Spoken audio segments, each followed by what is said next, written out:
Hello again. Good to see you. Hopefully, you're enjoying the weather and have some opportunity to get out in it. And if you're one of those key workers and you're working every hour of the day, then I'm hoping you get some time to enjoy the sun. Um, I know what you're going to say. What you're going to say is, he's doing another one of those. I've been watching this television program in lockdown. I've been reading this book in lockdown. That is not what we're doing this morning. This is far more serious, at least it is for me. And as a consequence, I want you to recognize this is, for me at least, quite difficult. I want you to, I want you to listen to this piece of music.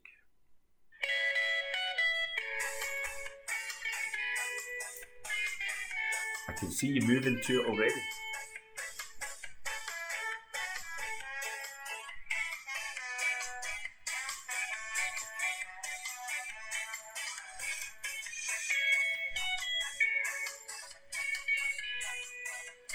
We've got the weather for it as well.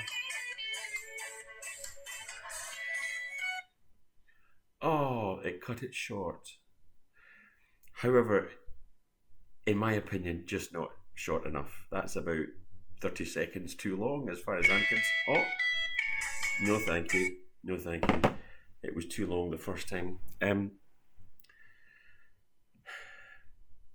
You know how they keep on saying that at the end of lockdown, I think it was in Wuhan, 68 couples are, well, they went for a divorce.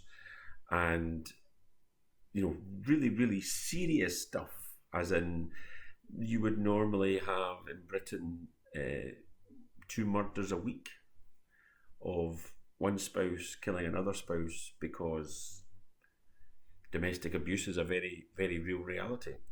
Um, the difficulty is we recognise and we have it some sense as a kind of fun subject. But there are some things that really drive us up the wall about our partners and about our spouses and about our husbands or our wives or whatever. Don't get me wrong. If you like Death in Paradise, then God bless you. I know God loves you. But I can't stand it. And let's just say, if I walk into the lounge, I know that blasted piece of music is normally playing. And it drives me up the wall. So first of all, there was, is it Ben Miller or somebody in Miller? And he rightly, he got himself murdered in his own television series right at the beginning. And then there was the Chris thingy guy, and he was in for about 5 seasons.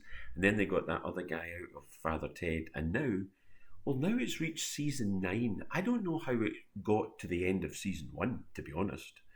But season 9, there's just, I'll just refer to him as the new guy. It's the fact that it's made it this long with plots that make Andy Pandy look like Chekhov, and with acting. Again, it's not that the acting's horrendous. It's just it's that kind of style. It's like Father Brown. It's these daytime TV fillers, and it drives me nuts. And Jackie just absolutely adores it. If it was on wall to wall every single minute, she would watch it every minute. And so I guess what I'm saying is, what do you do when the person that you love and the person that you are spending extra time with during lockdown, what do you do when they drive you nuts? I think this is a very pertinent question, as you might imagine. What do you do? Because some of the times, well, let's just say if I do make comment, I think the safest thing for me to do is usually just to leave the room. And we try and watch things where we can both watch it. Quite like Vera, we can watch that together. Um, Law and Order from America. There's some of the kind of TV stuff we quite like. Um, but if I do make comment, it's it's the fact that what will be thrown back in my face are the things that she doesn't understand about me. Because Jackie will watch me as I am watching something like um, Star Trek or other classic pieces of science fiction television. I have a particular penchant for Blake Seven. I try not to indulge it too often. But things on Netflix that come under the science fiction criteria, and she'll just say, this is just rubbish. People don't turn into whatever that guy just turned into. All that kind of stuff where there's just no meeting of minds. One of the things that if you don't talk about your relationship one with the other like this, then to just suddenly say in the middle of it, just the middle of lockdown, well, maybe we should start thinking this way. I mean, the simple fact is it's really, really difficult. I come back to what I have mentioned in the past. One another statements. You go into your mobile phone or your laptop and you do an internet search and you just put in one, as in the word for the one, ONE, one another Bible verses.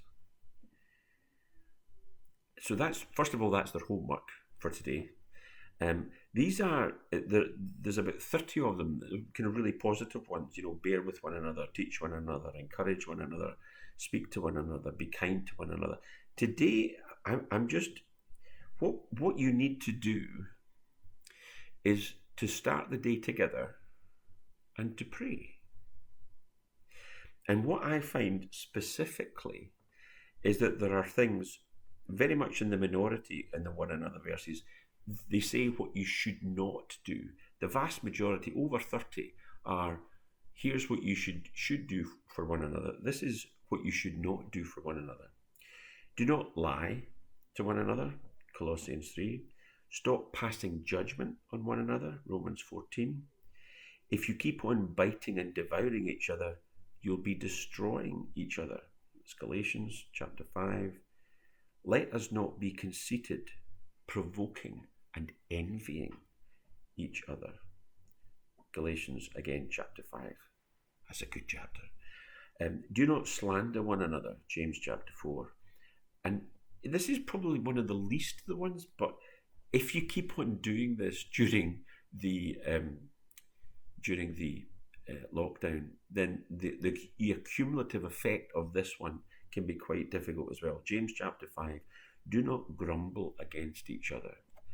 In other words, you don't need to be a specific gender to nag somebody. You can just do it naturally. And as a consequence, if you do that to one another, you will pay a price for it.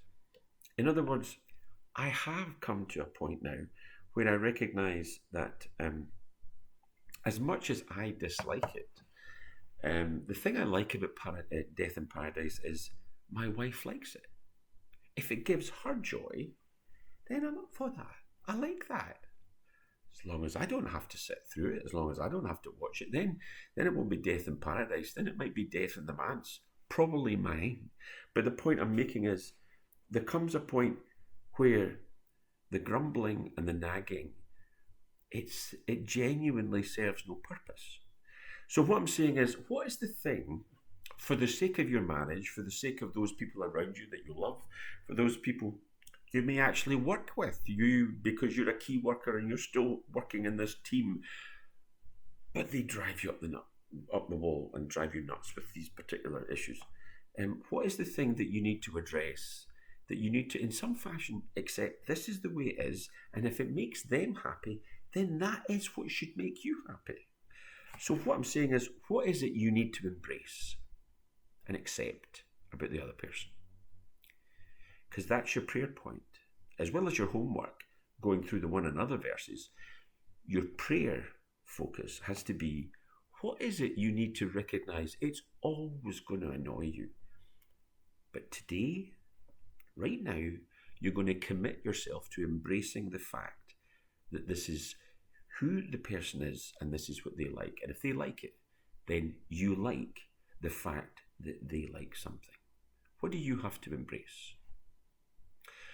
In the spirit of not telling other people what to do without doing the same yourself, I'm going to finish off doing my level best to embrace what it is I just can't stand.